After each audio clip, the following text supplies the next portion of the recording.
Friends, स्वागत है आपका मेरा इस चैनल पर। मेरा नाम है रश्मि और मेरे चैनल का नाम है टीचिंग लर्निंग। तो दोस्तों, आज हम बात करेंगे DECE के पेपर नंबर 4 के बारे में, DECE 4, जिसमें प्रोजेक्ट वर्क है। प्रोजेक्ट वर्क को लेके अभी हमारे जो बहुत सारे विद्यार्थी हैं, बहुत सारे स्टूडेंट हैं जो बहुत ज़्यादा परेशान हो रहे हैं, तो उन सब की परेशानियों को आज मैं दूर करती हूँ।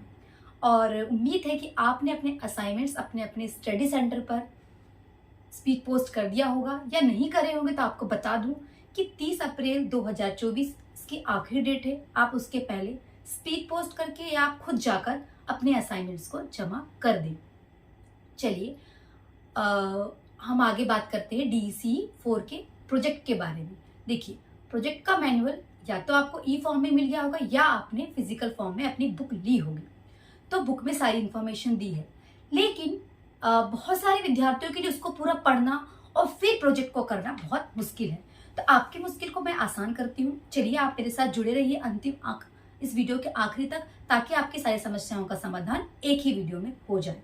देखिए दोस्तों, जो हमारे DECE 4 का प्रोजेक्ट है, वहां पर हमें 30 दिन के कार्यकाल में या 30 दिन में जो एक्टिविटी है वो 30 दिन में कंप्लीट होगी। 30 दिन की एक्टिविटी है, 30 दिन में कंप्लीट नहीं होगी। उस एक्टिविटी को या उस प्रोजेक्ट को हमें कंप्लीट करने में 1.5 से 2 महीने लग सकते हैं, क्योंकि 30 दिन तो आपको स्कूल जाना है और हर दिन तो स्कूल लगता नहीं, बीच में बहुत सारी छुट्टियां पड़ती हैं। तो कैसे हम इसको मैनेज करेंगे मैं आपको बताती हूँ। ठीक है, पहली बात तो ये है कि आप अर्लियर स्टार्ट कर दीजिए। उम्मीद है कि आपने अभी तक स्टार्ट कर दिए होंगे, नहीं करे होंगे जल्द से जल्द कर दीजिए, क्योंकि बच्चों की छुट्टियां लगने वाली है।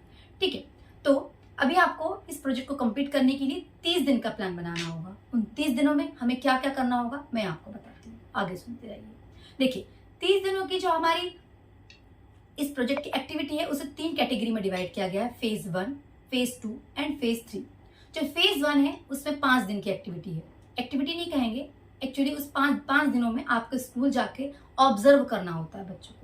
उन 5 दिनों में आप फुल डे ऑब्जर्व करेंगे टीचर्स को, बच्चों को, स्कूल के एनवायरमेंट को, अराइवल टाइम से डिपार्चर टाइम तक क्या क्या चीजें हो रही हैं। उन 5 दिनों में आप ऑब्जर्व करके अपनी रिपोर्ट और एनालिसिस जो भी कर रहे हैं आप, और कंक्लूजन, ये सारी चीजें आप टेबल फॉर्म में बनाएंगे। इसकी थोड़ी इन्फॉर्मेशन आपको मैनुअल से मिल जाएगी। दूसरा फेज जो स्टार्ट होता है वो आपके 6th डे से लेके चलेगा 25th डे तक, यानी 20 दिन। इसके जो पहले के 10 दिन होते हैं, उस 10 दिनों में आपको हर एक दिन एक एक्टिविटी करानी होती है। और उसके बाद के जो 10 दिन होते हैं उसमें हर एक दिन आपको 2 एक्टिविटी करानी होती है। और आप कहेंगे मैडम ऐसी कौन सी एक्टिविटी जो हमको करानी है? देखिए, मैनुअल में सब दिया है, लेकिन हो सकता है आपको समझने में दिक्कत हो, तो चलिए मैं आपकी दिक्कत को आसान बना देती हूँ।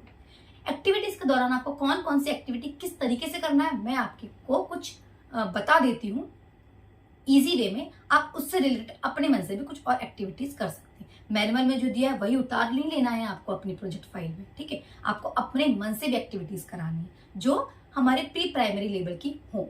इनमें हमको gross motor skills, fine motor skills, brain से रिलेटेड चीजें, ऐसी छोटी छोटी चीजों पे हमको स्पेशली फोकस्ड करना है। ठीक है, तो देखिए हमें इस पे क्या करना है। जैसे मैं आपको एक एक्टिविटी के बारे में बताती हूँ। ढेर सारे हम छोटे छोटे मोती बीट्स लेके जा सकते हैं स्कूल में, और धागे पिरोने के लिए धागे लेके जा सकते हैं। बच्चों को सारी मोतियां डाल दीजिए, 8-10 बच्चों को सर्कल बनवा लीजिए, और बच्चों को बोलिए कि आप हर बच्चा अलग अलग कलर के मोतियों को धागे में पिरोएगा। आप पिरो के बता दीजिए, फिर वो पिरोएंगे। तो इससे बच्चों की फाइन मोटर स्किल्स स्ट्रॉन्ग होंगी। अब क्रॉस मोटर स्किल्स स्ट्रॉन्ग करने के लिए क्या करना है हमको? बच्चों को बॉल कैच करने के लिए आप एक गेम, बहुत सारे गेम होते हैं बॉल से कैच करने वाले, वो खिलवा दीजिए। या फिर आप अलग अलग शेप्स के, बहुत सारे शेप्स के अलग अलग टॉयज आते हैं, वो ले जा लीजिए बॉक्स में। बच्चों को बोलिए कि चलिए ट्रायंगल से अलग करिए, आप रेक्टेंगल अलग करिए, आप स्क्वायर अलग करिए, आप स्टार्स अलग करिए, ये अलग करेंगे। उसके बाद ये आप कह सकते हैं चलिए अलग अलग कलर्स के शेप्स अलग करिए। ठीक है, तो ये भी यहाँ से बच्चे सेग्रीगेशन और कलर आइडेंटिफिकेशन और शेप्स का नॉलेज ले लेते हैं। आप एक एक्टिविटी में क्ले वर्क करवा सकते हैं। आप किसी एक्टिविटी में बच्चों को ड्राइंग करा सकते हैं। आप किसी एक एक्टिविटी में बच्चों को राइम्स सिखा सकते हैं, Hindi as well as English की। आप किसी एक्टिविटी में बच्चों को स्टोरी सुना सकते हैं। आप किसी एक्टिविटी में बच्चों को ड्रामा करवा सकते हैं कि बच्चों को दे दी, चलो आज आपको खरगोश की एक्टिंग करना है, चलो आपको करना है आज चूहे की एक्टिंग, ऐसा करवा सकते हैं। आप एक एक्टिविटी में आप बच्चों को करा सकते हैं क्या, एक पोस्टर बना लीजिए और अलग मतलब पोस्टर देख के बच्चे स्टोरी बताएं, स्टोरी टेलिंग है ना, स्टोरी टेलिंग नहीं कह सकते उसको, बच्चे आइडेंटिफाई करें उस पिक्चर को देखे कि इससे क्या स्टोरी वो बना सकते हैं। ऐसी बहुत सारे आप क्रिएटिव तरीके से बच्चों, छोटे बच्चों को ऐसी एक्टिविटीज करा सकते हैं। तो स्टार्टिंग के 10 दिन आप एक एक एक्टिविटी कराएंगे और नेक्स्ट 10 डेज आप एक दिन में 2-2 एक्टिविटी कराएंगे। ये था फेज 2। अब फेज 3 में हमको क्या कराना है, देखिए फेज 3 में ना अराइवल टाइम से लेकर डिपार्चर टाइम तक, यानी बच्चों के आने से लेकर बच्चों के जाने तक सारा आपको ऑब्जर्व करना है। और आपको ऑब्जर्व करना है, दूसरी बात आपको बच्चों को हैंड ओवर किया जाएगा कि आपको ही संभालना है उन 5 दिनों में। ये एक्टिविटी में लिखा हुआ है, ठीक है। तो इस दौरान आपको क्या करना है, इस दौरान मैनुअल में तो ये लिखा है कि आपको हर एक दिन में 3 से लेकर 5 एक्टिविटी कराना है। लेकिन 5 एक्टिविटी करने के लिए बच्चे तैयार नहीं होते, क्योंकि दिन भर आपके साथ एक्टिविटी थोड़ी करेंगे बच्चे। तो बच्चे 3 से 4 एक्टिविटी कर लेते हैं। तो आप एक दिन में 3 से 4 एक्टिविटी करा सकते हैं, ऐसे 5 दिन तक एक्टिविटी कराएंगे। तो कितनी हो गई यहाँ पे एक्टिविटीज आपकी, स्टार्टिंग की 5 दिन आपने तो ऑब्जर्वेशन होता, इसके बाद आपकी 30 एक्टिविटी है फेज 2 की हो गई। और यहाँ पे आपको कराना है 15 से 20 एक्टिविटी, जो भी आपकी फेज 3 में हो जाए। तो ये एक्टिविटीज आपको करा के आपको बढ़िया वहां दिया हुआ है मैनुअल में किस तरीके से बनाना है। या आप मैनुअल नहीं देख सकते तो प्लीज आप चेकआउट करिए मेरे यूट्यूब चैनल पर, जहां पर मैंने project as well as assignment का सब कुछ डाला हुआ है वीडियो फॉर्म में, मेरी फाइल दिखाते हुए कि कैसे कैसे आपको फाइल बनानी है, किस किस पेज में क्या लगाना है, ठीक है। दूसरी जो हम मेन बात करेंगे प्रोजेक्ट फाइल की, वो है ये है कि पेजेस कैसे यूज करना। देखिए बहुत सारे लोग आपको अलग अलग बातें करेंगे, ये मत यूज करिए, वो मत यूज करिए, ऐसा मत करिए, कुछ भी नहीं। ऐसे कोई इंस्ट्रक्शन बुकलेट में दिए नहीं है। जो मेन इंस्ट्रक्शन वो ये है कि आप अच्छे से ब्लू पेन ब्लैक पेन का यूज करिए, ठीक है। और पेजेस आप बहुत अच्छे अट्रैक्टिव पेजेस यूज करिए, ठीक है। बहुत नीट एंड क्लीन आपकी हैंड राइटिंग होना, ज्यादा काटा पीटी नहीं। हाँ, आपको हर अपनी एक्टिविटीज की फोटोज एंड वीडियोज लेना है। क्यों? क्योंकि इस एक्टिविटीज या इस प्रोजेक्ट के दौरान आपको हर प्रत्येक एक्टिविटी का वीडियो बनाना है। और फिर आपको अपना एक यूट्यूब चैनल क्रिएट करना है, वहां सारे लगभग अप्रोक्सीमेट 45 प्लस वीडियोस को अपलोड करना है। लिंक जनरेट होगा, उस लिंक का पूरा एक प्रिंट आउट निकालना है जो आपको अपनी प्रोजेक्ट फाइल में लगाना है, ठीक है। उसके बाद फोटोज भी ले लीजिए, आप हर एक्टिविटी के बाद अपनी फोटोज लगा लीजिए। आपको उस एक्टिविटी से रिलेटेड जो पिक्चर्स लगता है वो भी लगाइए। मेरे यूट्यूब चैनल पर मैंने डाला हुआ है अपनी फाइल, आप देख सकते हैं वहां मैंने कैसी फाइल बनाई है, ठीक है। पिक्चर्स डालिए, आप बहुत अच्छे से हैंड राइटिंग से लिखिए, आप हाईलाइट्स करिए, अलग अलग डिफरेंट टाइप के कलर्स के पेन यूज करिए। हेडिंग्स के लिए लिखने के लिए आप ब्लू पेन ही यूज करिए, कहीं कहीं साइड हेडिंग्स के लिए आप ब्लैक पेन यूज करिए, ठीक है।